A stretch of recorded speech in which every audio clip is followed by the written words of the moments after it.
So, very warm welcome. This is, can't quite remember, I think our third session on Dohas. Dohas in the Kagyu tradition, songs of spiritual awakening. And so, good morning, good afternoon, good evening, wherever you are. And let's start in the very best way with our bodhisattva motivation, turning our hearts in as much love and care as we can possibly muster. I mean, it's very hard on the spot to just say, boomf, find your very best loving mind and best heart, but really try very, very hard to feel that we're here this morning, just now, in this session, for everyone. This is our service time, service to humanity, service to the animal world, service to all the invisible worlds of beings we don't usually have any contact with, spirits, ghosts, devas, demigods, this vast, vast universe of minds. I mean, we tend to think of the universe as something solid, as kind of other and out there, and galaxies and, vast space. It's not really the Buddhist vision of the universe. That vision is very secondary. And of course, we get it in the prayers. It says, as far as there is space, there are sentient beings. But our real universe is minds. Like, think of the people you know, your family, friends, enemies. Their mind is different from yours. And dogs and cats. So we know how many sentient beings do you know? Have you some sort of clue about? 12, 20, 50? And they're quite different. Your mother, your cat, your enemy, the people you work with. You have some clue about their minds and what goes on in their minds. So our Buddhist universe isn't galaxies and planets. It's an endless number of minds. Some of them in utter misery. Some of them blissed out their brains, in the Deva realms, happy, enjoying life. Everything's going smoothly. At the other end of the spectrum, everything's going wrong. Couldn't be worse, couldn't hurt more. It's psychosis, it's terrible. That's our universe.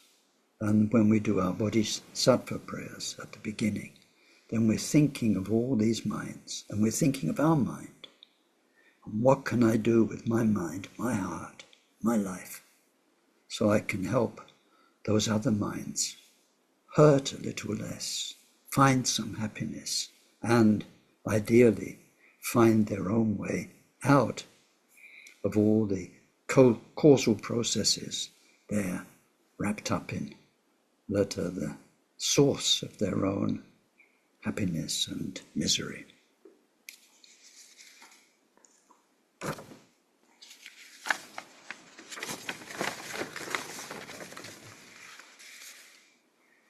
We take refuge in the Buddha, in the Dharma, and in the community of most noble minds. From this moment on, until we reach the very heart of enlightenment, through our practice of generosity and all 6 transcendent virtues, may we reach total awakening and every enlightened quality, to be able to truly help sentient beings who are so lost in samsara. May each and every one of those beings be well. May they live long. May they be healthy and well provided for. May they have good friends and find respect.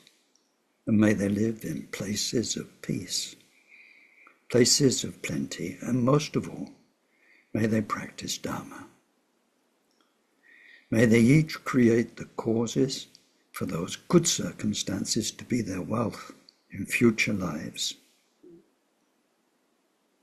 May they be free from suffering and from creating causes of future suffering.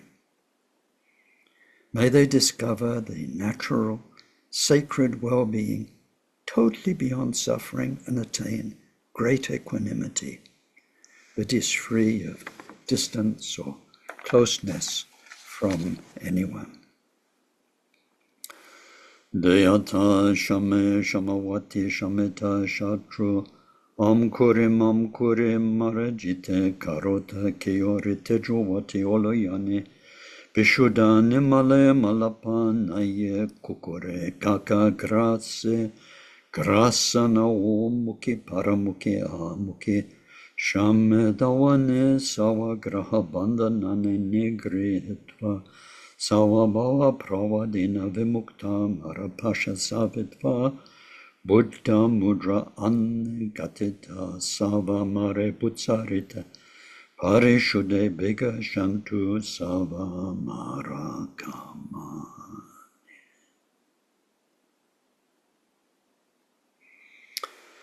Glorious Guru, source of all blessing, ever present above our heads on lotus and moon seed, through your immense kindness, ever sustain us, that the accomplishments of body, speech, and mind flow from you, and we are one.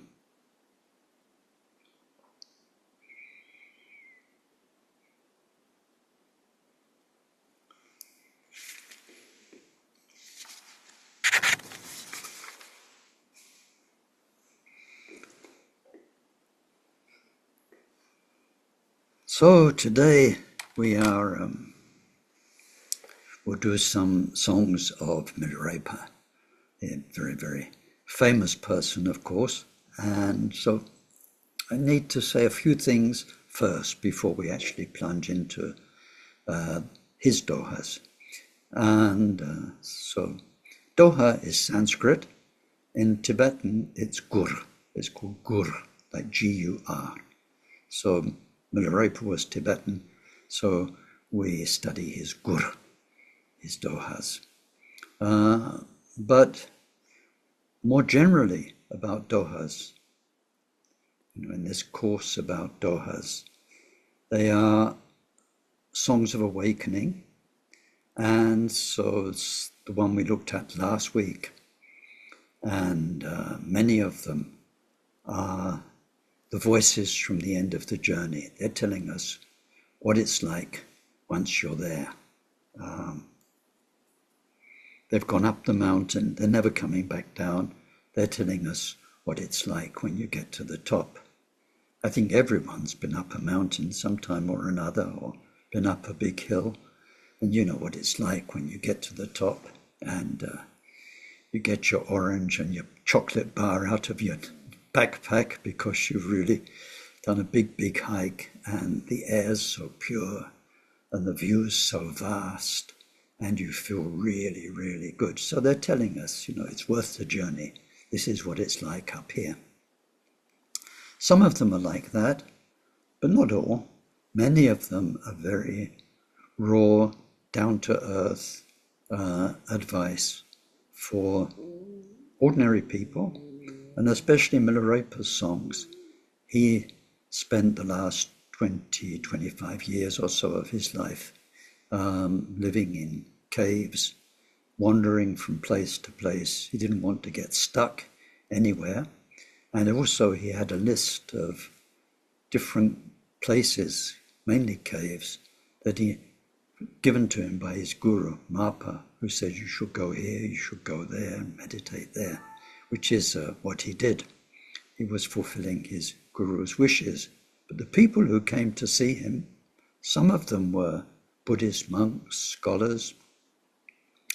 Many of them were ordinary village people, and he gave them very good, basic Buddhist advice and kind of wake-up calls. I hadn't intended to talk about it, but When we look at Milarepa, we're looking 900 years ago, something like that. But in our own time, sort of more or less, then there are teachers who've done something like this. I'm thinking of one of Akon Rinpoche's teachers, also one of Trangpa Rinpoche's teachers, called Khenpo Gangshar. And he was a Khenpo Dharma master teaching Buddhist logic in a monastery. And for a couple of years, he got what Tibetans call bapt. When you're bapt, whether you like it or not, you get inhabited by, people can get bapt by devas, gods, and some of the Tibetan oracles are like this. So sometimes they just go into trance and then it's not them. Their body and voice gets used by another being to bring messages. But then when lamas get bapt, it's by Guru Rinpoche's presence or some enlightened presence, not from the Deva realm. So bapping is very interesting. I've seen quite a few cases of it in my life, and all of a sudden the person in front of you is no longer there. And I've seen some oracles, and it's quite something to be in the presence all of a sudden of a deva inside somebody else's body. It's really puts your hair on end. And then I've seen lamas who become bapt, and all of a sudden Guru Rinpoche's presence is there, and that also puts your hair on end in another way. So for about 2 years, Khenpo Gangshar was bapt by Guru Rinpoche. And then he went from village to village, and he would gather people together and just tell all the secrets. He's saying, you're sleeping with that guy's wife, or you're trading, you're ripping everybody off because your weights are balanced. And like everybody is there, and they could see this person has total insight into what's going on. And he says, you're screwed unless you practice dharma. You're making such bad karma. This is going to happen to you. This is going to happen to you. Practice now. And he changed whole villages. He just went there, and because he was so, how can you say, everybody could see this is like Buddha coming to them, and they took it very seriously and they practiced very much. And then he taught Akon Rinpoche, Chujang Trungpa Rinpoche, Trangpa Rinpoche. And then the back finished, and he was back to being a Khenpo. So his teachings during that time were very, very precious. So anyway, I wanted to start today with an example, an analogy. And like most examples, it helps, but you can't stretch it too far. In the songs that we're going to study today, the Dohas, then we're looking very much at, how can you say, dharma as it is, Buddhism as it is in all of its aspects, and especially Buddhist infrastructure, temples and teachings and logic and all those things, and their relation to absolute truth, enlightenment, Buddha nature, and so on. So the analogy is about training to be a doctor and then becoming a really good doctor. It works to a certain extent.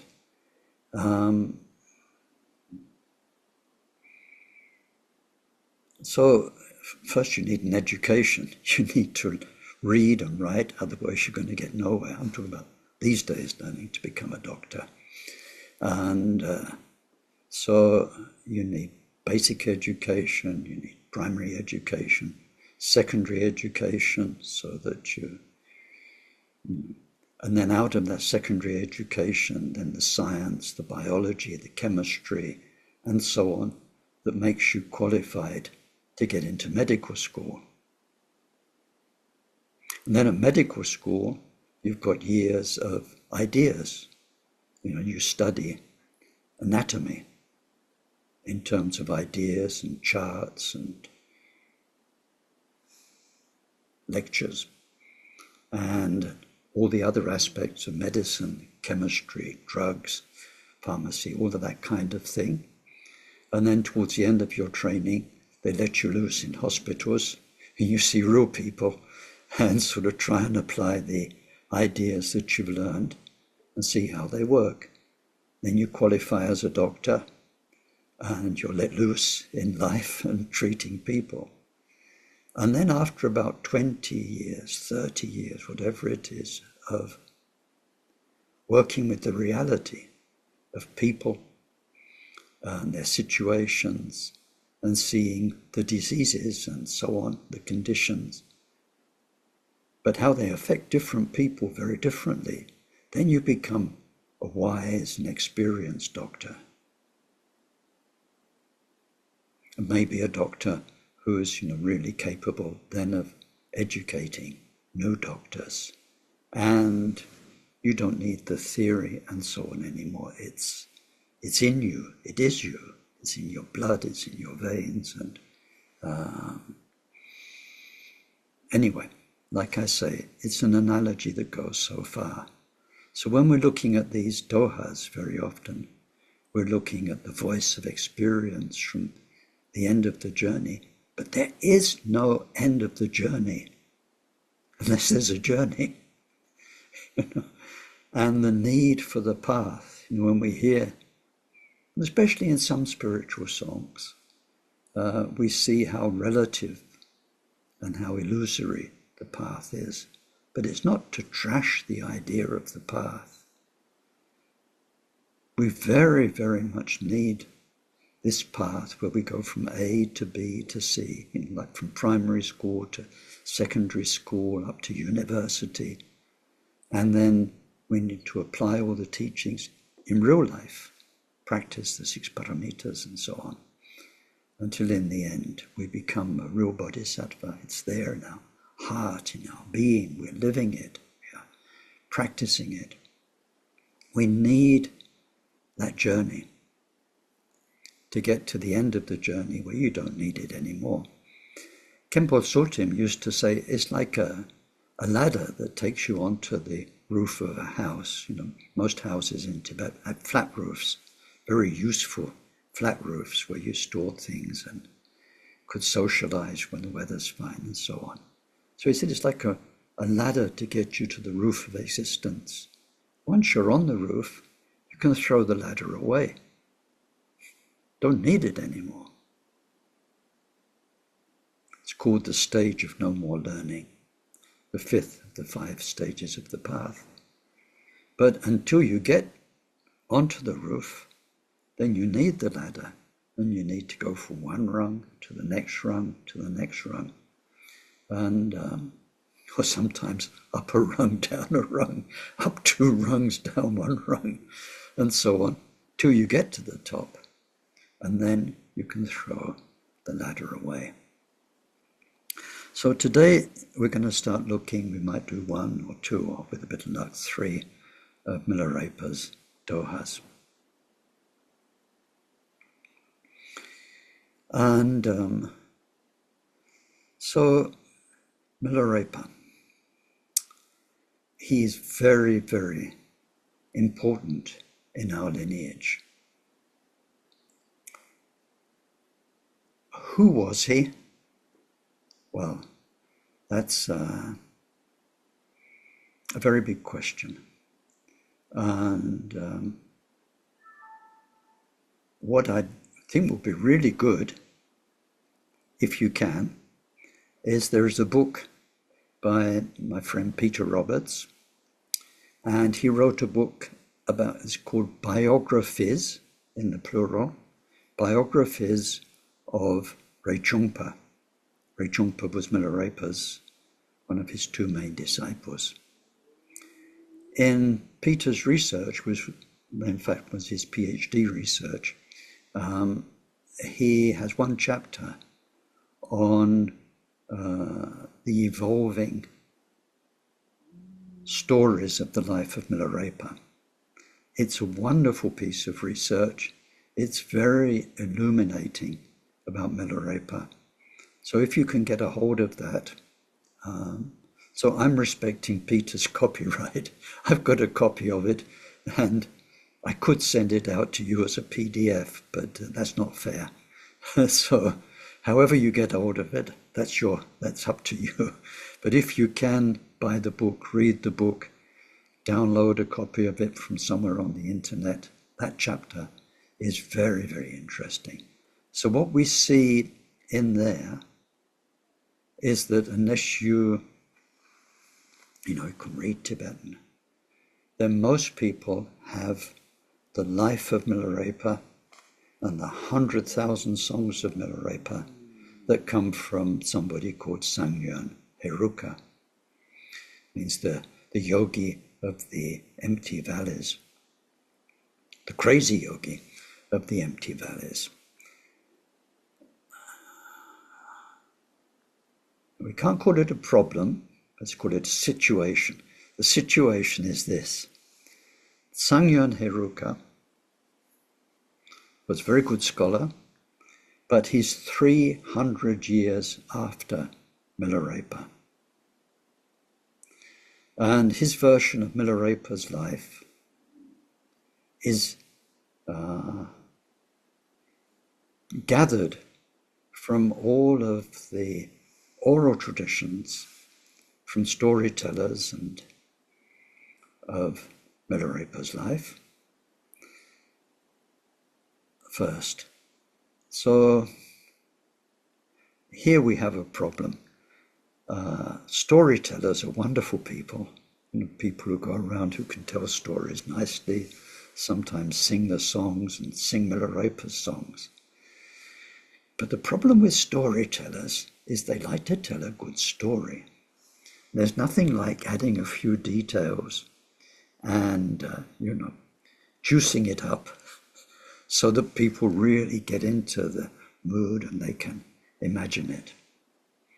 So over 300 years, the stories of Milarepa's life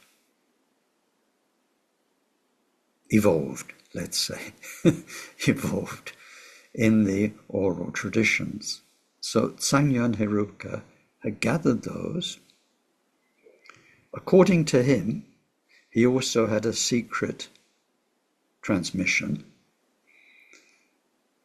When we look more closely, that mainly applies in Milarepa's 100,000 songs to his songs about Bardo teachings and his songs about his,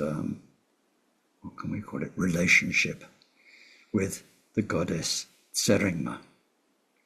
They were secret teachings until Sangyon Heruka included them in the songs of Milarepa. So Peter's research looks back at the very earliest versions of Milarepa's life from his own disciples, and then from 100 years later, and so on, how the story developed. And when we go back to the early versions, his life is not the Dickensian story that Sangyon Heruka tells, where, as a child, the father dies, the wicked uncle and aunt come and steal their fortune, then is subjected to misery. And then his mother wants him to practice witchcraft for revenge, so he learns sorcery and magic and revenges the uncle and the aunt and what their family did, and then so on and so on. It is a very kind of Dickensian, heart-rending tale. Then he goes to Marpa, and Marpa makes him suffer and build and take down what he's built and build a different building and take it down and build another building and so on. So that story, which is the one you have access to, because it's translated into English several times by different people as the life of Milarepa, is not just the one you have access to, it's also the one most Tibetans follow. And not just Tibetan lay people, Tibetan lamas and rinpoches, they will use the stories. And it's fine. They're good teaching stories. It's a bit, in a way, like we have with the life of Buddha. With the life of Buddha, what we have from Buddha's own mouth is very, very little. What we mainly have about the life of Buddha, as we've seen in other courses, is what was in the agamas and what developed as the folk tales and what they said were oral traditions, what he told his disciples in private and after he was gone, what they shared. So then we just accept that as it is. Milarepa's life, whatever it was. But the main thing is his teachings. It's like with the Buddha, the main thing are the teachings. And the teachings are wonderful. And they're very worthwhile. And they help us. And they teach us a lot. So in the early versions of Milarepa's life, the father doesn't die. It's his mother who died. And he's the only child of his father. His father cares for him. There's no wicked uncle and aunt. In fact, the uncle and aunt are quite concerned for his welfare, and so on and so on. It's a very different story. And when he gets to Mapa, he's not made to go through ordeals by Mapa. It's just when he turns up, he's got nothing. And so in order to be kept, he serves Mapa and the community. He does things like fetch water and he does some menial tasks in order to help them. So all of that's quite interesting. It's not the topic today, but it's just so you know. When we come to the early versions of Milarepa's songs, there are many fewer of them. There aren't so many. And they're not written in the language of Sangyo and Heruka, which is quite a poetic, beautiful language. They're much more raw, earthy, really sort of punch you in the guts kind of songs. And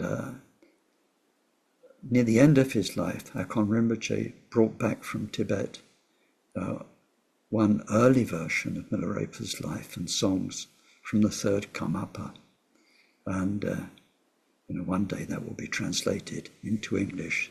And because he was so soon after Milarepa, that's very interesting. So anyway, having said that, then when we look at Milarepa's life,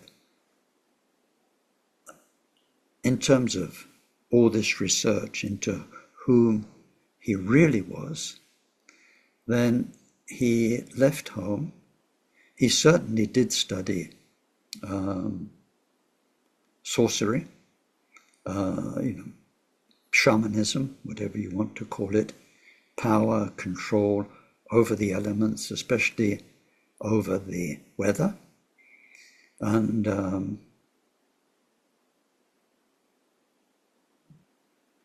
well, you've probably seen, in our time, 16th Karmapa, previous Kalu Rinpoche, they had also this power over the weather. When 16th Karmapa went to the Hopi Indians, they were living through a drought, and they simply asked, "Can you make rain?" And he said, "Yeah." And so they asked him, "Well, please make rain." And he did the ceremony, and then the storm clouds came, and they gathered, and it poured down. This was actually filmed and recorded. And then I remember when Kalu Rinpoche was in Samiling, we have an annual tea party. We had an annual tea party in Samiling. And always the morning of the tea party, the question is, do we put the sandwiches and everything outside, because there's a lot of people? Or do we keep it inside because it's going to rain and then everyone's going to be crushed into a small space, which was, before the present construction of Samiling, very small space where the local people will come a long way when there's free sandwiches and a free cup of tea or coffee. So when there was the open day and the tea party, we get up to about 1,000 local people coming. So it was terrible weather forecast. The sky was grey and it was already raining in the morning.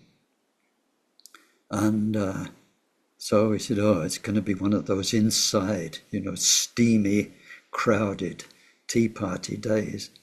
And Akon Rinpoche said, I'll go ask Kalu Rinpoche, who was staying with us. And we thought, oh yeah. So he went to ask Kalu Rinpoche. Kalu Rinpoche said, no, wait, and at the last minute, put it all outside. And so we trusted him. It was raining, sort of drizzling, grey. And then tea party starts about 2 o'clock. Around about 1 o'clock, the rain eased off. We put it all outside, 2 o'clock, people turning up. Kalu Rinpoche came out. Beautiful rays of sunshine. 3:30, end of the tea party.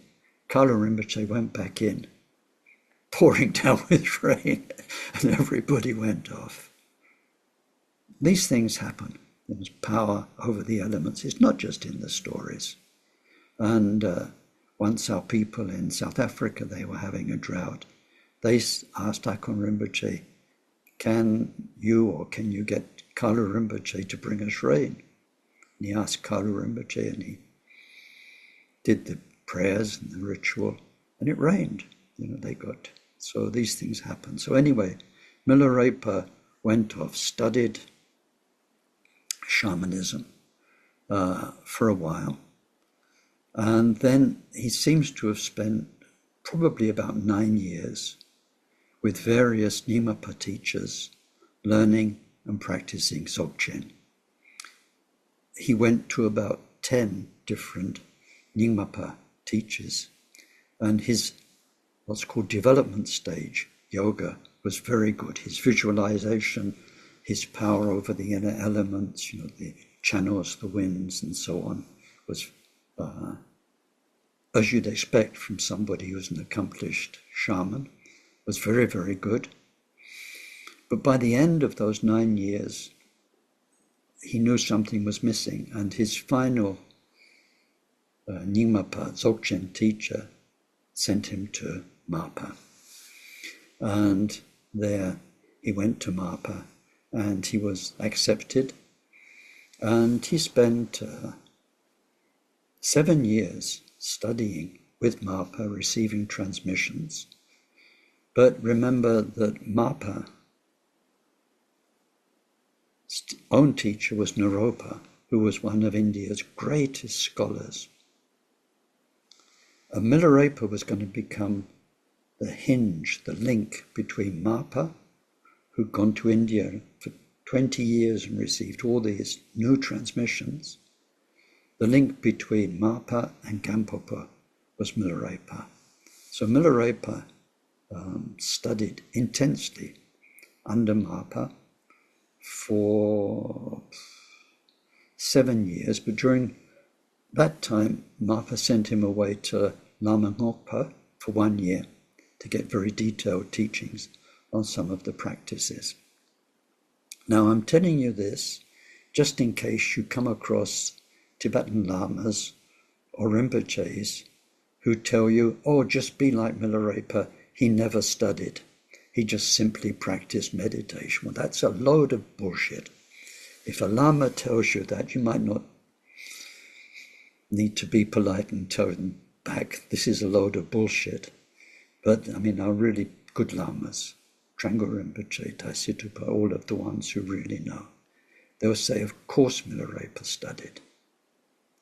And he studied very, very well. He knew Dharma, back to front. And of course, he received the transmissions of the practice teachings. So I wanted to tell you that because I've met lamas who've said that.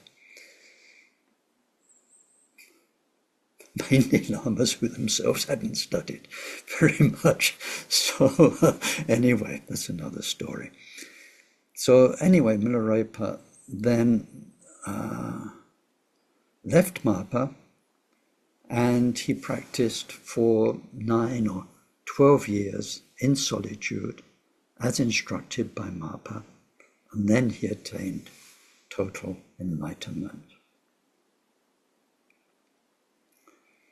In our last course, we studied the 3 kayas, and in Mapa's presence, he had understood the 2 of the kayas, but he needed to go and meditate strictly in retreat for 9 more years on the practice until he realized the simultaneity of all 3 kayas, and then he was fully enlightened. So that's a sort of very brief introduction about Milarepa. There's just so much to say about his life. And if you can read Peter's chapter, that will be quite helpful. And then go and read Sangyon Heruka's version of Milarepa's life.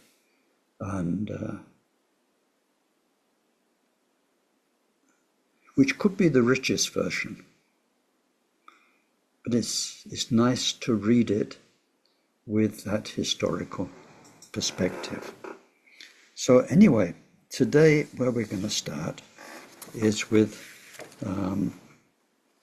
what's called Milarepa's Song of Satisfaction. Now today, I'm not quite sure how far we get, but today and perhaps next week, we're going to look at Milarepa teaching people who are scholars, people who are Buddhist masters in their own right, but quite different. Some have faith in Milarepa, some develop faith in Milarepa, some have no faith at all in Milarepa. So we'll be looking at these different stories. Inside those stories, we're looking at the relationship between where Milarepa is at and where Buddhism is at. All the infrastructure of Buddhism, all the different methods and techniques, temples, statues, prayers, so much of it, the rungs of the ladder, which are wonderful if you're climbing the ladder. If you're a ladder scholar and you get stuck in studying the ladder rather than climbing it, that's another story. So let's look at the song. So this first one, it says, when Jetsun Milarepa, it's the one I sent out a couple of days ago, was staying in a place called Drin at Poto Red Rock. That's where he was staying, in a cave. So in that area, there was a teacher from Drin of the Dre clan. So he was a teacher. Teacher is Turnpa, turn in Tibetan. And he was from the Dre family. So he was called Dre Turn, teacher from the Dre family. It's like if you said Holmes teacher, right? He was Dre Turn. Holmes teacher, name, role. Dre Turn, his family name, teacher. So he was already a Dharma master. He'd heard about Milarepa, but he'd never met him. And so he thought, I must go and see him because he sounds wonderful. So he's somebody with faith from the start, before he even met Milarepa. And he goes to see him. He spent his life teaching dharma in temples to communities. For him, the dharma infrastructure is dharma. It's full of blessings. The texts, if you've seen Tibetan temples, all the dharma texts in their little pigeonholes and so on, these are wonderful sources of blessing. And the Buddha statues are great sources of blessing. And then the Sangha, all the community of monks who are there every day doing their prayers, monks, nuns, and so on. This is our inheritance from Buddhas, this wonderful community of people who've renounced the world and who are practicing meditation, who are studying the texts, studying logic and all these things. So for him, this is Dharma for Drayton. What we learn from this is that also nowadays in our Buddhist community, for many, many, many monks, lamas, rinpoches, Dharma is about establishing temples, filling them with beautiful statues, bringing the Dharma texts. So we've got all the volumes of Buddha's teaching. They actually say, this is Dharma. This is Dharma. And it's beautiful. They really believe it. They have faith and they feel blessing from these things. They look at a Buddha statue and it's like so much grace coming from it. They pick up a text. It's a holy object.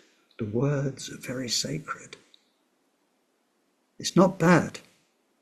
You must keep this in mind. It's wonderful. It's part of a process, a journey, a learning process, like learning to be a doctor. So with faith, he came to see him. When he gets to the cave where Milarepa was, there was nothing except a few bare necessities, cooking pot, not even a bed. And this teacher thought, oh my goodness. He thought, he's not saying it, he doesn't even have any scriptures, no texts, no Buddhist images, no Dharma stuff at all, not to mention any material comfort, a bed. And he's old, Milarepa's old. And when we look at Milarepa living in caves, we're looking at him in his 60s, 70s. So he sees this old man with nothing, and because he's spent his life surrounded by all the Dharma infrastructure, he thinks, what will happen when he dies? There'll be no Buddha image to look at as he's dying. There'll be no text to feel all the grace and blessing from. So Milarepa, of course, could read his mind, and he said, Dharma Master, no need to think like that. I've got scriptures. I've got holy images. Therefore, I won't have any regrets the time of death. I'm surrounded by them. And then he sings this song. Palamanamla chad salalo Naran luce jaweja korna La duce sum de shenyen pojoi Dayan shemedo cengelo Nindan sendu chapamul Chie chaje me petson. Homage to my gurus. In this Buddha mandala of my own body resides the deity, the essence of the Tathagatas, all the Tathagatas of the 3 times. The blessing of being without craving for the things of my senses, makes offerings to those Buddhas day and night. Though lacking outer offerings to present, I'm very, very, very satisfied. So what he's saying is that through his practice, in all of his chakras and his whole body is a mandala of the Buddhas. No need for Buddha statues. He's got the real Buddha presence inside him. The real Buddha presence, he's not visualizing or trying to tell himself a story. I've got Buddha in my heart, I've got Buddha in my crown chakra. They're really there for him. Every pore of his body is like a Buddha mandala. That's Milarepa's reality. So instead of a shrine with a Buddha statue and all these lovely offerings in front, the bowls full of water and all, in the Tibetan temple, they're really elaborate offerings on the shrine. He says, my offerings is that I'm not craving what I see. I'm not attached to what I see. I'm not attached to what I hear. I'm not craving certain sounds or foods or any kind of nervous pleasure, physical bliss, sexual bliss. All the five senses have been sorted out. And the fact that there's not any desire at all, and all of its consequences, is all the time making offerings to these Buddhas in my body. So I don't have a shrine out there which is a symbol representing that. It's really happening. My lack of desire is offering to all these thousands of Buddhas within me. Kam son ran trong Shayena Drodrog Deshenim Bojen Yeshi Chempora Motrape Gando Doijan Shayekang Sudan Drojan Yedana Ngajichejan Chajin Chitan Chame Pesam Chitan Chame Pesam. Through recognizing as primordial wisdom the 6 types of beings possessing the Tathagata Garbha in this divine place of the self-born 3 realms. Wherever I stay is a celestial palace. Whomever I befriend is the Yidam deity. Whatever I do is Dharmakaya. Though lacking shrine objects, I'm really very, very, very, very satisfied. So he recognizes Buddha within sentient beings. Not the idea of Buddha in sentient beings like we did in our last course, where we tell ourselves every sentient being's got Buddha nature, And then you go out there and you look at sentient beings and it doesn't look like it, but that's what the book says.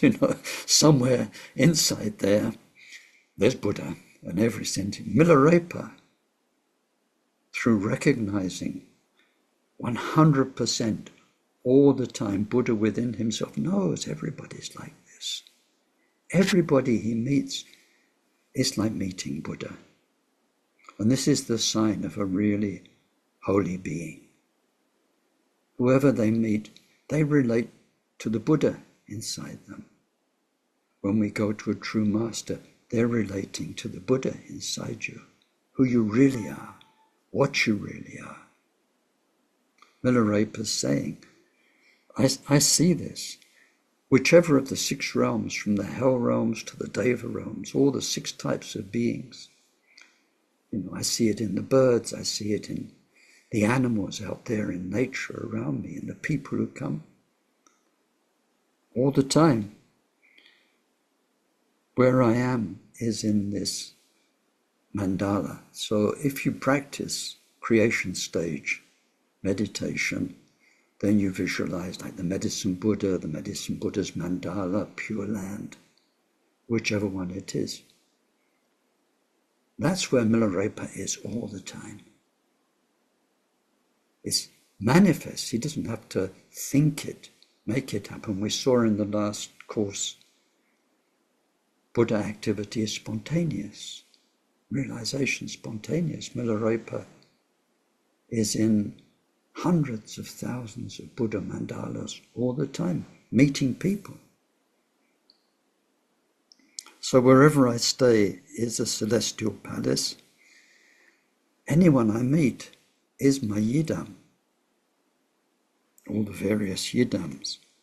And whatever I do is dharmakaya shunyata. Whatever I do is the play of shunyata. So though I don't have shrine objects, I'm really very, very satisfied.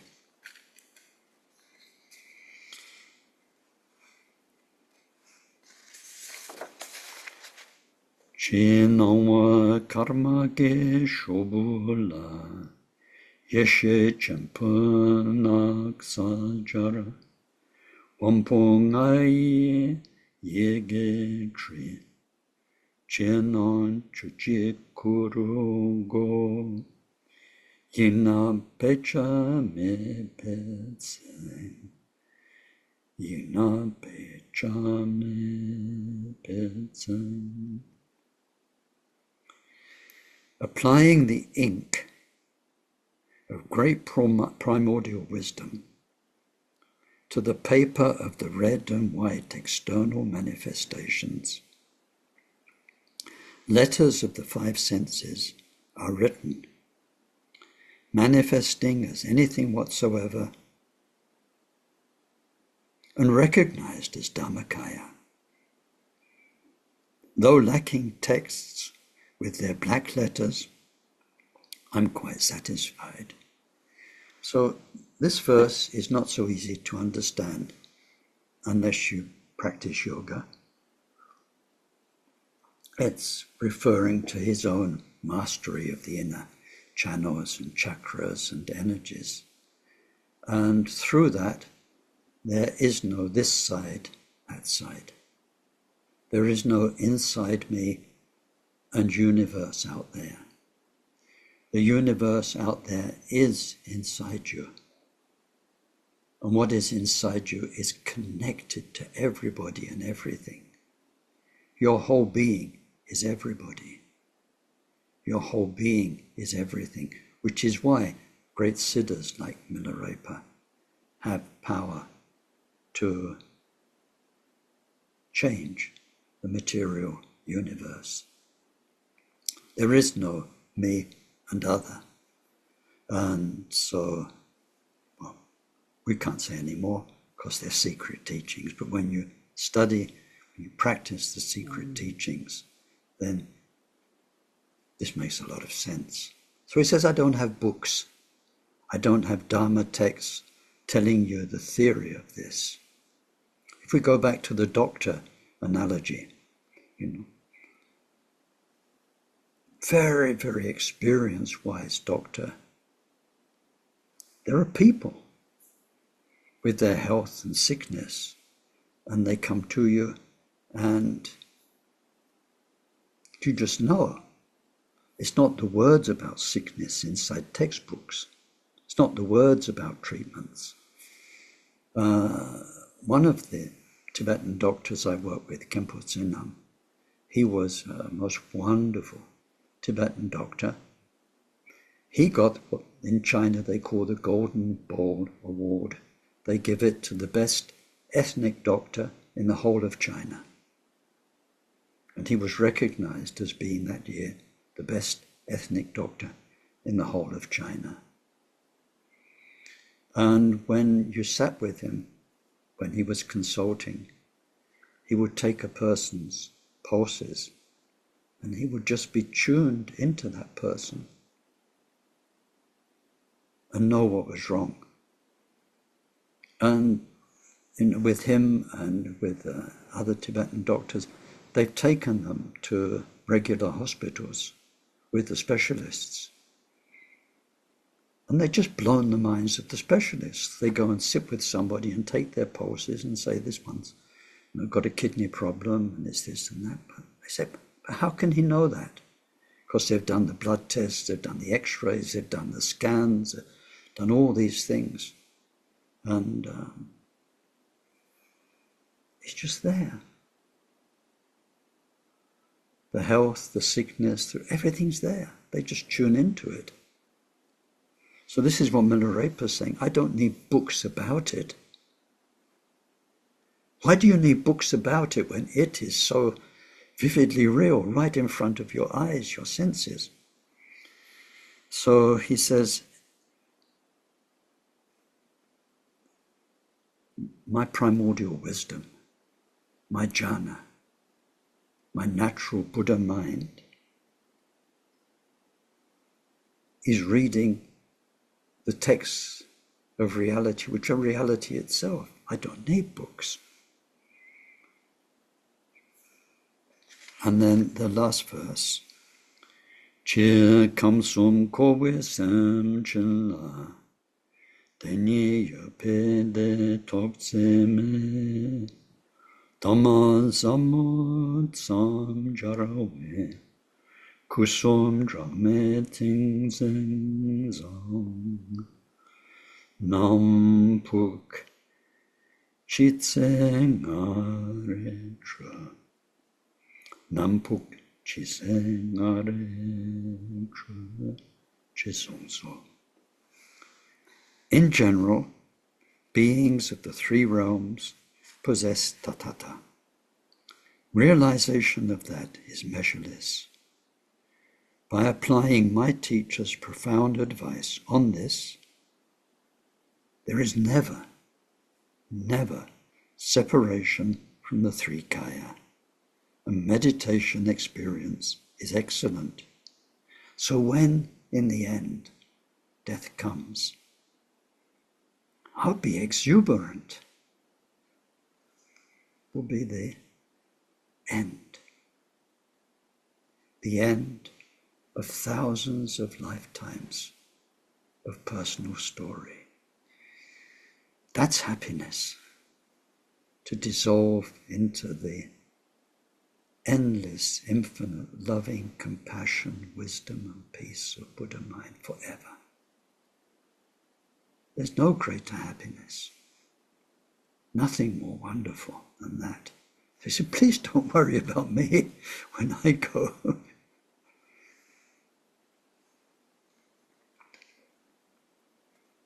So then the teacher had come to see him. They said, what they say about him having higher perceptions is really true. So all the other things they say about him are probably true too. And he developed a very deep faith. And he says, Guru, please accept me as your student, and offered himself entirely. And Milarepa thought, this is a student with a really powerful karmic connection.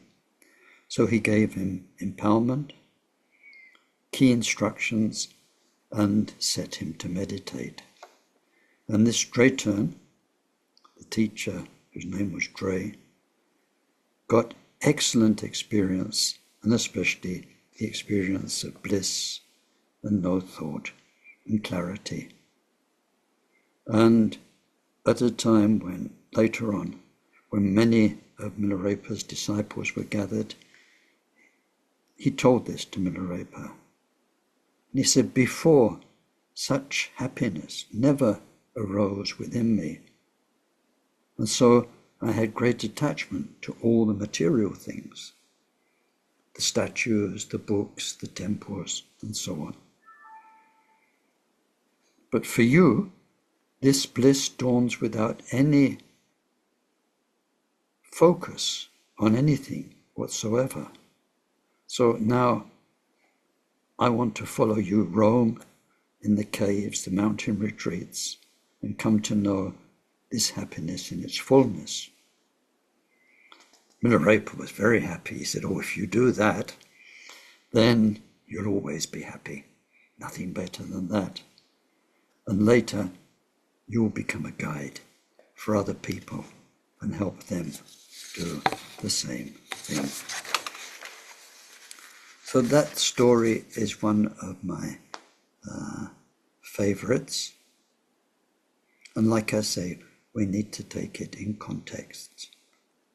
We need to understand that all this dharma infrastructure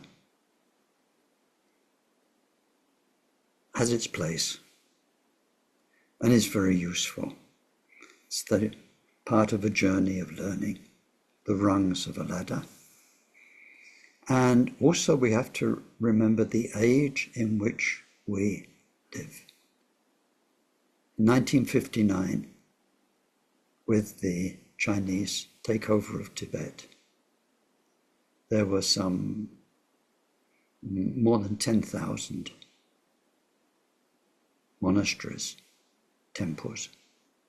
Only 13 survived.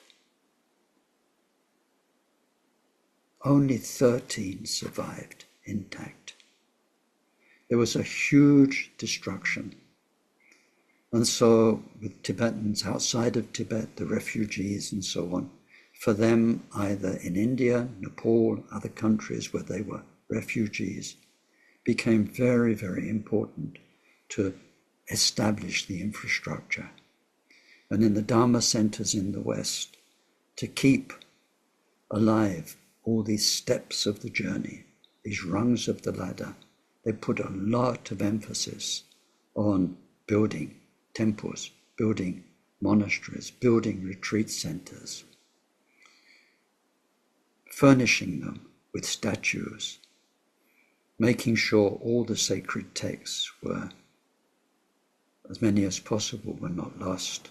And this was part of the lifelong work of Akon Rinpoche, was finding rare texts, things in danger of disappearing. So many of them he managed to retrieve in Tibet, because him, along with Khenpo Damcha and a whole team of Khenpos and masters were asking everywhere, in private homes, are there any old texts, things which are hidden?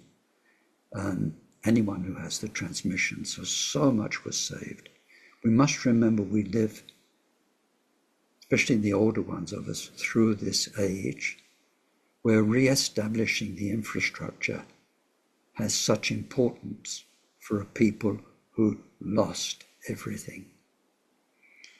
But then also in the wisdom of our own journey, we need to know that infrastructure is infrastructure, and if you use it. So if we go back to the doctor analogy, if you build lots of medical colleges and they've got all the skeletons and the charts and the books, but nobody's learning medicine, and people are there worshipping, the images and the textbooks and so on. That's not what it's about. It's about learning about the human body, human mind, learning about healing, and learning to a point where you can help heal people.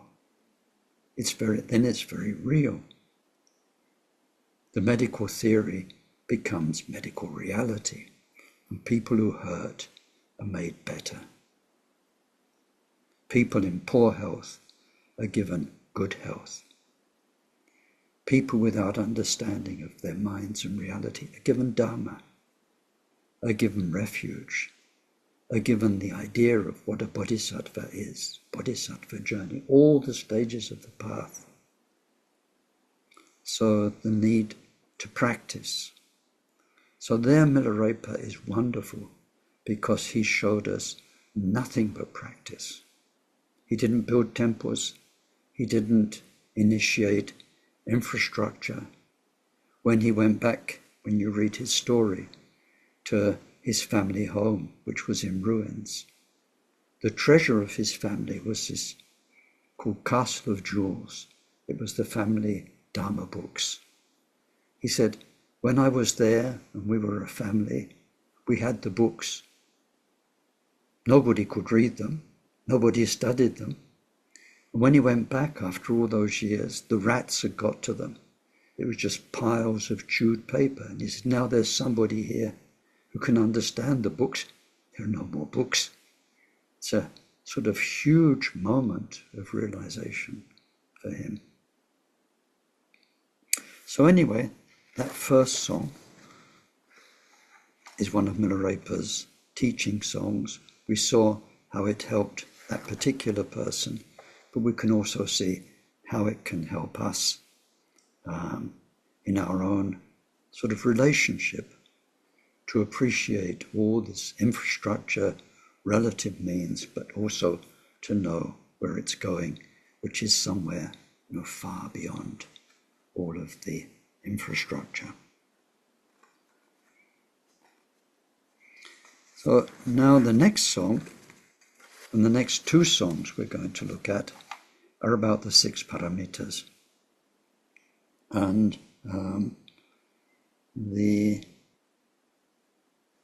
so let's look at this story.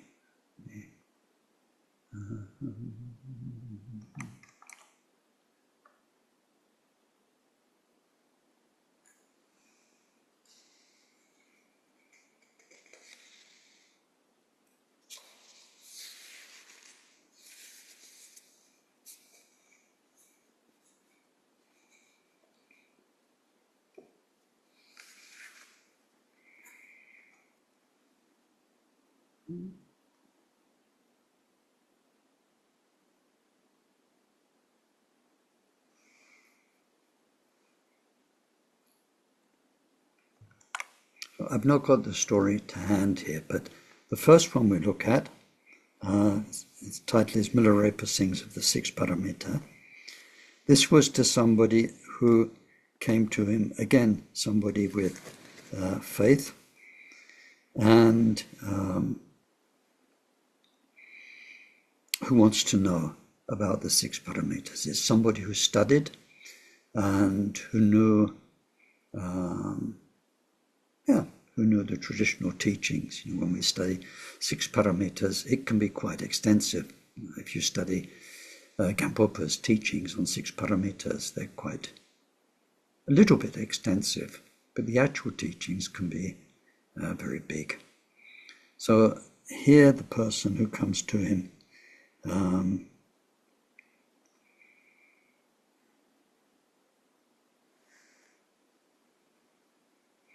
has heard all the words, but they want, can you put your finger on what's really essential? Can you sort of light it up for me? The teachings I already know.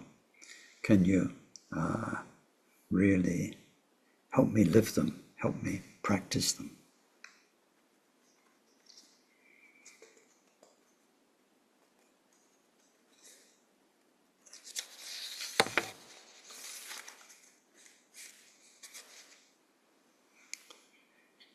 Jetsenden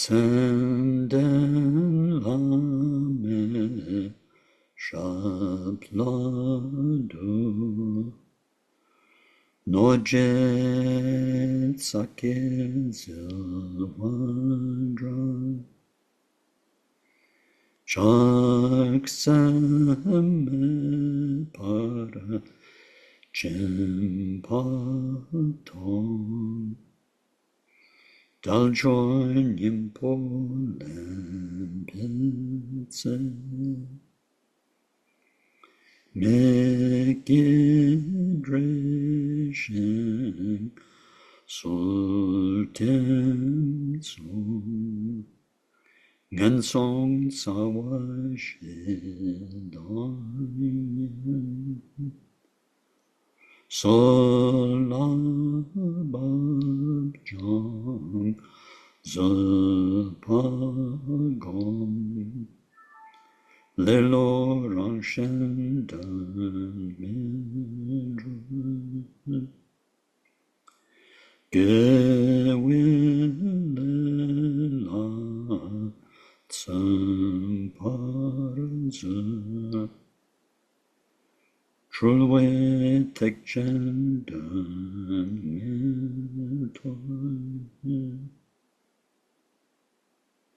tse chidala gomparji jene sonje me nyepe rangi samji samnyeta depatan kinabun ra yalwe dosu ningrutsa yalwe dosu ningrutsa.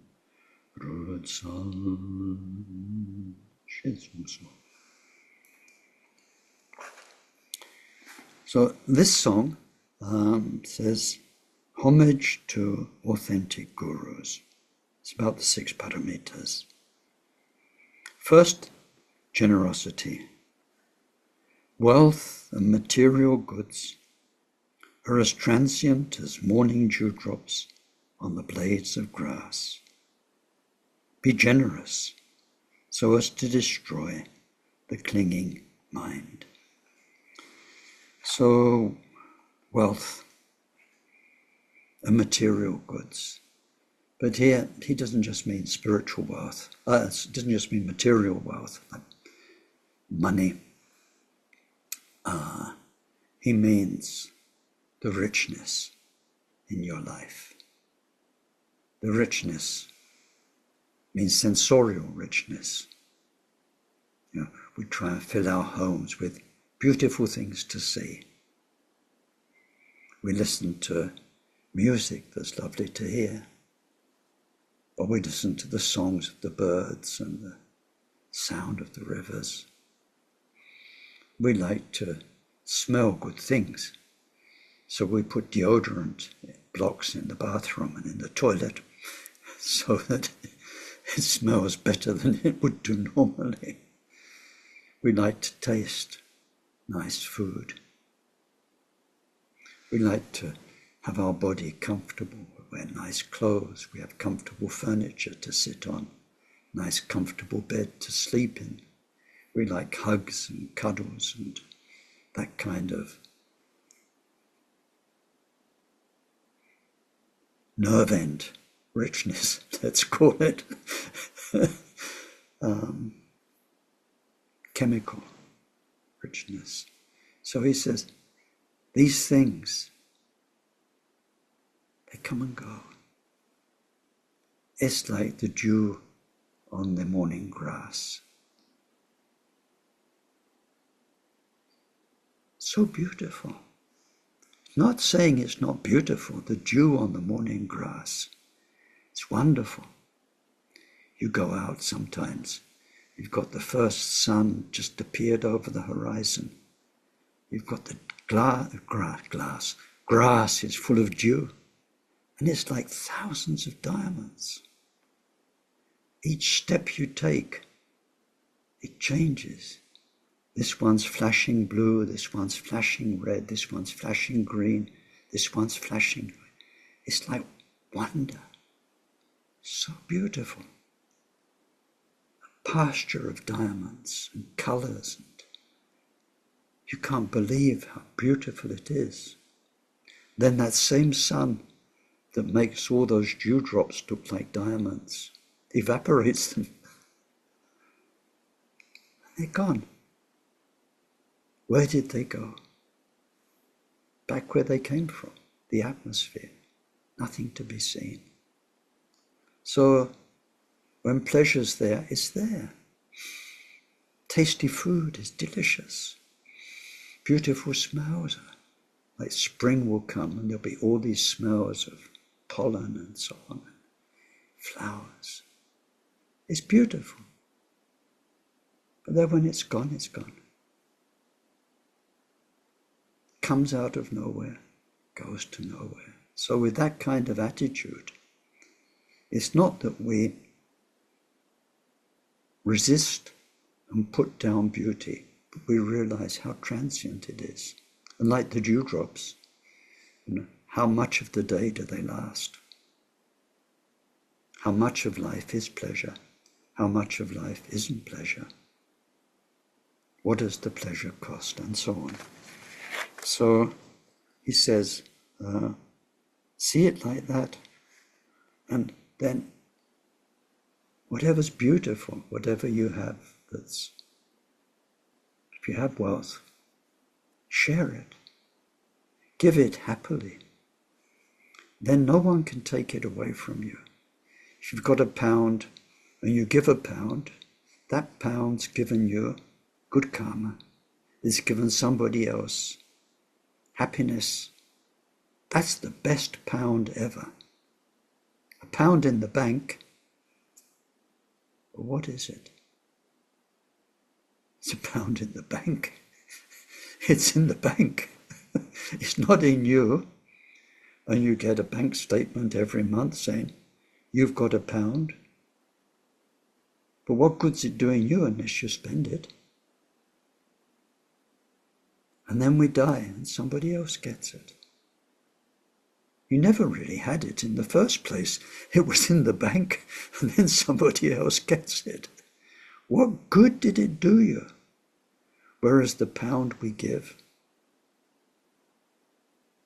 whatever we have of ourselves, of our life, of our time, of our skills, of our quality, whatever we have which is richness, these sparkling dewdrops of diamonds, while it's there and it's wonderful, you give it, you cannot do better. And then as other teachings tell us, and you don't have all the worry of looking after it, fixing it, repairing it, all the worry of is somebody going to steal it? Or if I give it to my children, what are they going to do with it? And so on and so on. Right conduct. He said, guard right conduct like you guard your eyes while you still have the chance to make true use of this precious human existence. This one's very powerful because most humans, not even to mention lots of Dharma people, don't realize how vital pure conduct is. We think a little bit of naughtiness doesn't matter, a little bit of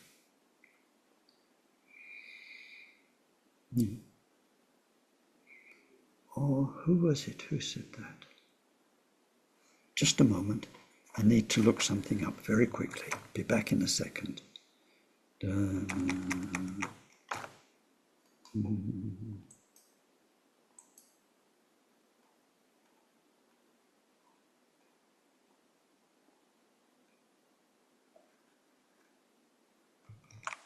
Voltaire said, every human is guilty of the things they didn't do. That's an amazing statement. Every human is guilty of the things they didn't do. So many wasted opportunities. And so this is why Guru Rinpoche said, keep your view as big as space, but your action as fine as flour. That very finely ground flour. No good thing is too tiny not to be worth doing. No harmful thing is so tiny and insignificant, it's not worth avoiding and definitely not doing. You see, every day we are acting with our body, speech and mind. You can't help it. You're saying things, you're thinking things, and you're actually doing things to the world around you, the environment, other people. What you are doing is writing the story of your next life. It's as simple as that.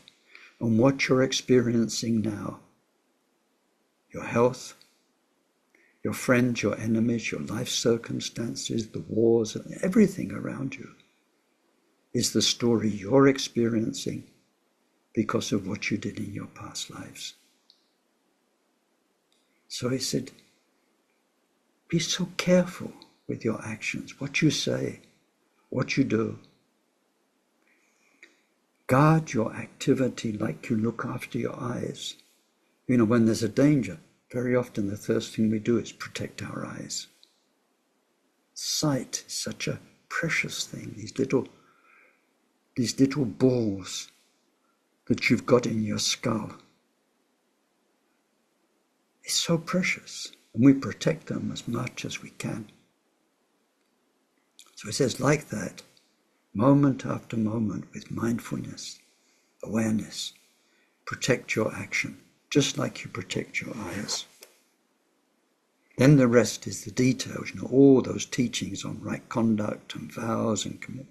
All of that is how we do it. But do it. This is Milarepa's message, do it. And then he said the root of rebirth in hell is anger, hostility, aggression, and all of the branches of what we call hostility. It's frustration.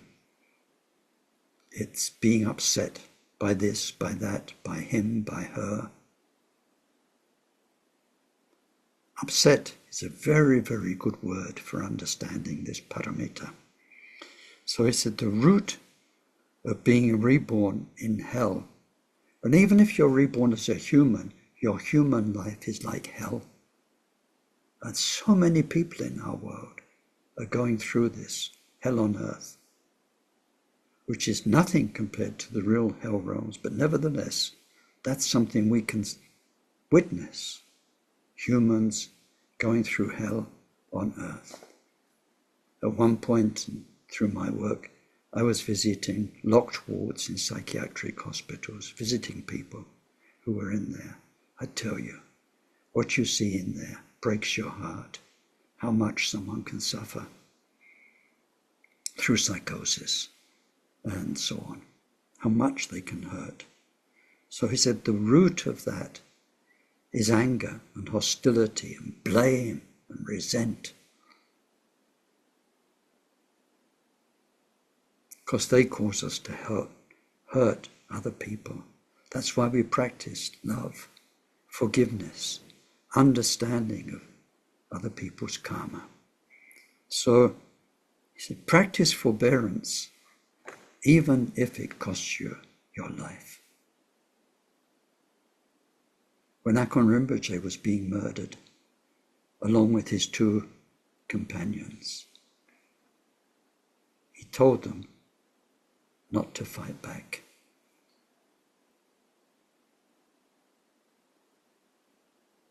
It's an amazing teaching. Because if you lose your life, well, you get another one. You know, like it or not, when you die, you get another life. But you won't get another mind. Your mind is your mind. And, you know, Shantideva says, if someone's killing you, if somebody is torturing you, you feel nothing but loving kindness for that person. You have a loving mind, no matter what life is doing to you. That loving mind will be your best friend for your next life. You become a loving human being. And that will be, there's no better friend or support or gift than that. So he says, even if it costs you your life, you get another life, but you won't get a different mind. Your mind goes with you. And then about diligence, he says, if you waste your precious human life while you're alive, you won't benefit yourself or anybody else. So use it happily, enthusiastically, diligently. wonderful gift you've been given. Every day, every moment we can think beautiful thoughts. We can pray. We can meditate. We can make our heart, our mind, light. A light for the world. Something very beautiful. People around us feel it. They feel your kindness. And then because we're connected to everybody else, then every moment, even if you can't do something material, if you can't materially, physically help others, your mind can be a beacon of peace. We can make it that through meditation, through prayer. That's what prayer and meditation are for.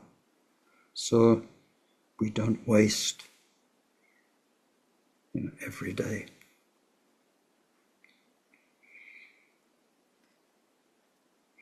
And then, so that's about diligence. Then about meditation, he said, Mahayana will never be truly understood by a deluded mind. So meditate one pointedly on the key meaning. The key meaning is no self. Otherwise, we'll never understand Mahayana, being a bodhisattva with a deluded mind, because you become an ego bodhisattva. Unfortunately, I met some of those. It's, hi, you're lucky to know me. I'm a bodhisattva. I'm a gift to the world. I'm practicing the Buddha's teaching, and so on, where the more we practice, I do 10 hours practice a day. I do 10 hours practice a day. I waste 10 hours a day boosting my ego, thinking I'm practicing. I have done this for the world. I've established this. I've made that. If a deluded mind is practicing, trying to practice Mahayana, it just boosts the ego and makes it more solid. So we need to meditate. And when you meditate means understanding who you are. You see, there's no self there. It's just one huge, complex, stupid illusion that we've made. And when you see through it through meditation, then you realize how natural the loving, compassionate work of the Bodhisattva is, and how vital prajna, understanding the truth of no self. That's the truth of it. There isn't one. And then about prajna paramita, Buddha will never be encountered elsewhere. So heed carefully your own mind. That's where you'll find Buddha, deep inside yourself. So beautiful. You find out who you really are, and you really are Buddha. Faith is like the autumn mists, so when it fades, strive after it from the very depths of your heart. So just now, you're here, aren't you? You're lucky. You've still got faith. Don't take it for granted. It can fade away. We can get drawn back into samsara. We can even reject dharma and think all of that was a mistake.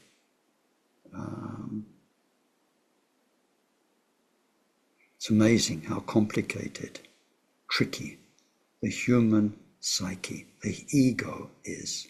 It's a real fighter, It's like Indiana Jones, gets knocked down, gets beaten up, still pops back up, comes back up. It really is like that. I was in a conversation yesterday with somebody, and it reminded me of the last night I saw Akon Rinpoche. He knew, I knew before he left for Tibet, he'd never come back.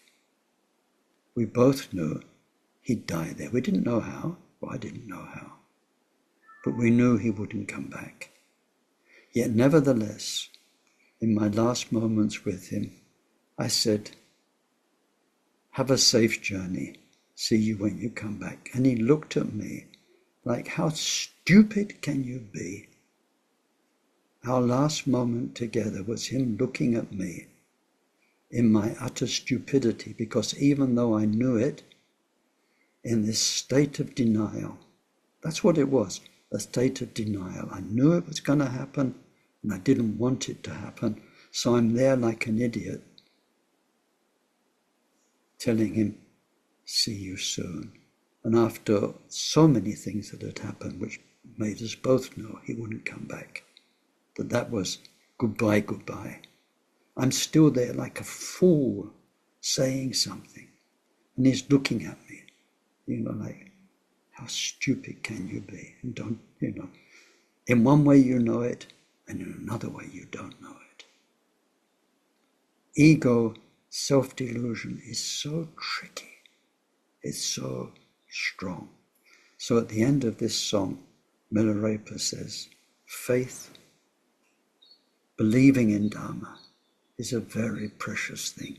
While you've got it, please, please use it.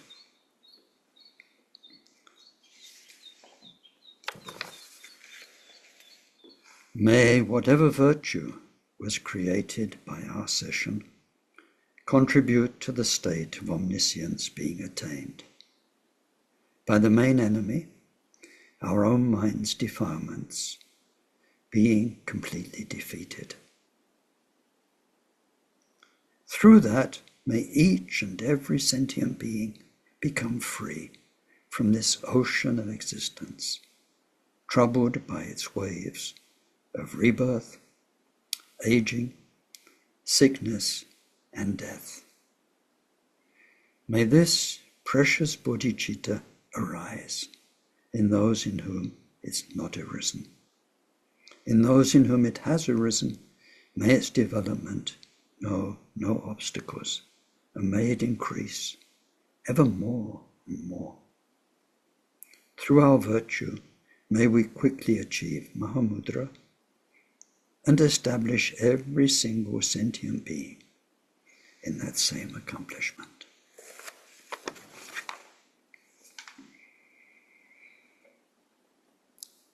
So thank you very much. And there we did two of Milarepa's songs. I hope they were helpful, and I say hello to all the people I didn't say to at the beginning. Yeah, good to see you. Your turn. If you've got anything you'd like to contribute, some comment or question. Hi, Ken. Hi, Myron. Yeah. You mentioned that you, Akon brought back the text of the third Karmapa, the early Milarepa songs. Yeah. Do you have that Xerox? Do you have it? I would love to email that to Dzogchen Pama Rinpoche, Carl, and Jim Scott. They'll probably love to see it and maybe even translate it. Yeah. I mean, I think he already did make it available. Of course, I can send it to you, but I could shoot it to him again. What he did when he brought these texts back from Tibet was that immediately they went to the Karmapa and the lamas, usually at the Kagyu Lams, and they were distributed. That was the whole point. So, for instance, some of the texts he brought back were the 8th Karmapa, Mikyo Dorji's teachings. And so now the syllabus in many Kagyu monasteries of training in the Shedra has been changed. And so people now study Abhidharma through the 8th Karmapa's texts and so on. That it wasn't just Akon Rinpoche, he had a whole team, especially led by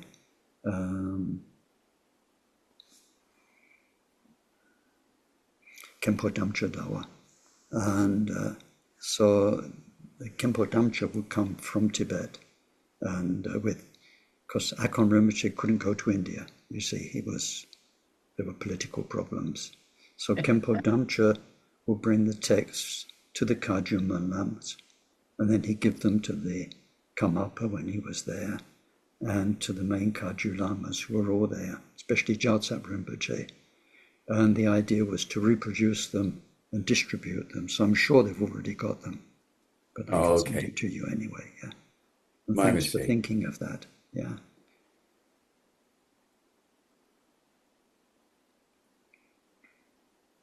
I wanted to share something, although it's quite personal, but I don't know, it's just extraordinary. It just dawned on me when I was, listening, as always, to the teaching.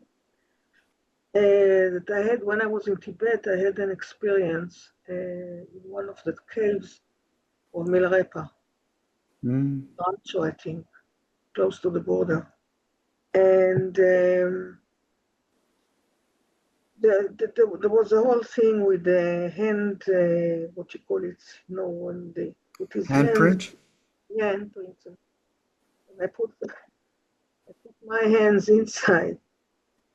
And then I saw him. I saw Milarepa. At that time, I didn't know how Milarepa looks.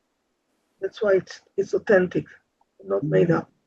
After I went back to Dharamsala, I asked how he looked, and it was the same what I've seen, a very, very, very thin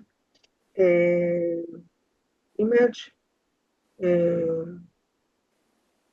He had great eyes, huge eyes. I think that's the most prominent feature of in his face.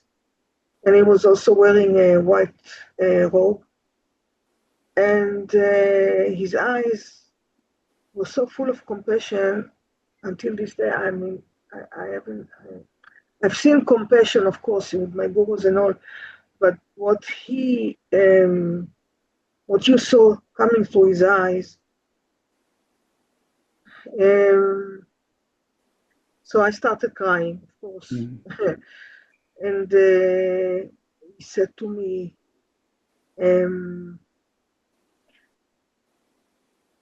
happy that you came back to Tibet, but the Tibet that you remember from past lives, Tibet that you remember is not anymore. So please take Tibet in your heart and spread it wherever you go. And he said it 3 times. And I was bellowing so much that the tour guide suggested that I would go to a hospital. And luckily, there were some members in the group that they took him to the side and said to him, "Don't you see, we are all tourists, but for her it's a pilgrimage." So he let me off the hook. And I just realized, because all the years I live in a place where there's no dharma, there's no center, there's no monastery, not even a center of people practicing together. No teachers are coming. I mean, very few, and from the Kagyu lineage, none. And I'm just all alone. I'm totally all alone. So there's not even a tanka to see. There's not even, except what I have in my room. And it's many times I asked myself, what makes me a Buddhist? It's nothing. Like I'm in the desert. I don't even have the good karma to be in a place where I can do meditation or listen to Dharma. The only Dharma I listen to is when they put online teachings, especially of His Holiness. And then today you connected for me. I remembered what I was told in the cave, and because I'm also doing not much practical practice, because of my eyes. Can't see, I can't read very well, and less. And I'm also not well and all that. So what am I doing? What is this life worth? And still I go on, and still I see, I don't know, maybe a little bit more nice to people, maybe a little bit more devotion. From time to time I get like these incidences which show me. And don't know where it comes from, because I don't have Dharma around. So Oh, but you do. But you do. And this, inheritance from past life, Milarepa's blessing. And it's said about Milarepa, he lived as a hermit away from everyone, yet his name and his fame would spread through the world for more than 1,000 years, which is the case. And he said himself that if there's this mental connection like you had, and especially you had it through the being in a place where he was and the handprint and all of those things, he says, when it's like this, it's as though you've met me in person. There's no difference. So that's wonderful dharma. Yeah. And if you stay with that, just the devotion, like we have in the prayers at the beginning, teacher is always there above our head. And through the connection, then there is this flow of blessing, body, speech, and mind. It really happens. You don't need more than that. That's what he wrote, His Holiness, in the short number. He said, supplicate your teacher, think of him all the time, and this surprises. Yeah. This all the time I remember this sentence. And all kind of people come and tell me, oh, I've done this retreat, that retreat, and I'm studying this text, and I had this, and that. Of course, some of them are doing it on purpose to joke me, but then I remember the sentence. Yeah, Dharma's wonderful. It's such a wide spectrum. It suits everybody. There's all the study for people who've got busy intellects. There's all the practice ways. There's the way of devotion. There is. That's what's wonderful about it. None of them is the best way. The best way is the way that suits you. So that's good. Thank you so much for sharing that. Yeah. Yes.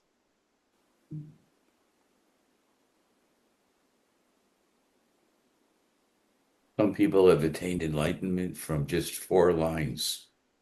That's all they do in their whole life is 4 lines. So that's more than enough. In fact, that's more blessings than most people will experience. So you're way ahead of things. Akon Rinpoche said that often. He says sometimes one verse is all you need.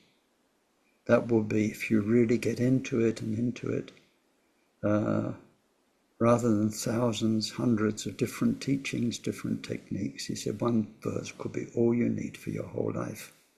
And it's a shame to feel that we're missing something because other people are doing it, or other people talk about their experiences, and we kind of feel a bit, how can you say, poor because we didn't have that experience. Or, they've been able to travel and they've been able to attend this and that and this Lama and that Lama. There's so many things. Remember Akon Rinpoche so often, he said, you just can never and you should never compare. Each person is different. They've each got their own way. And there's not even any point looking in the first place to compare. You are you. Your way is your way. That's it. And maybe one verse is all you'll ever need. So very, very, very true.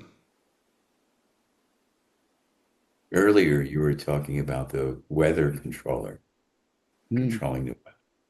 So I've had some interesting experiences with that in Hawaii because I heard about that the Dalai Lama had a weather controller. So I figured I might as well pray to Tara when the hurricane's coming. And so then I would imagine different things and be praying to Tara almost all day long in my mind over the few days before the hurricane. And then one time it missed Oahu, but I forgot to protect Kauai, and Kauai got wiped out. So I learned my lesson. And then after 2 or 3 hurricanes on the last one, we had the most beautiful hurricane in the world. It was a golden sunset with rainbows, and it was spectacular. It was unbelievable. So we had the greatest blessing from Tara, that hurricane. So I was joking last time I told you that if I need something, I imagine it. And when I go to Costco, it's there. So it doesn't have to be a complete miracle. It could just happen, so then it's very easy for things to happen if you set it up within your own daily life. And so Costco is a big store with all different things. And so anything can appear there. You never know what's going to be there. And sometimes I get lucky, that's all. Good. So, and then I was at a retreat with Chet Sang Rinpoche. And the sponsor of that retreat made that same request, said, we've had a drought here and all the farmers are suffering. Can you bring us some rain? And when he started the empowerment cycle, there was a lightning bolt, and a thunderclap, and the rain came. And so it's just, so these things can happen, and they can happen now. Of course. Yeah, they're happening all the time.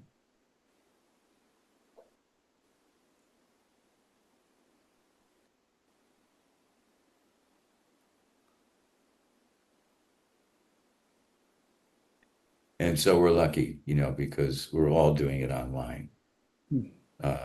So we can get the greatest teachings on the internet. Yep. Okay, well, maybe that's it for today. And then, so next week again, we have the Dohas. And so I'll see you then, and we'll go on to the third Milarepa song I wanted to share. But we've done the dedication. Have a great week. See you soon. Thank you very much, Ken. Thank you. So, Mangalam. Thank you very much, Ken. Thank you so much, Ken. That was wonderful. You can. Have a great week, everyone. Ciao now. Bye. Have a nice Bye. Bye. Bye.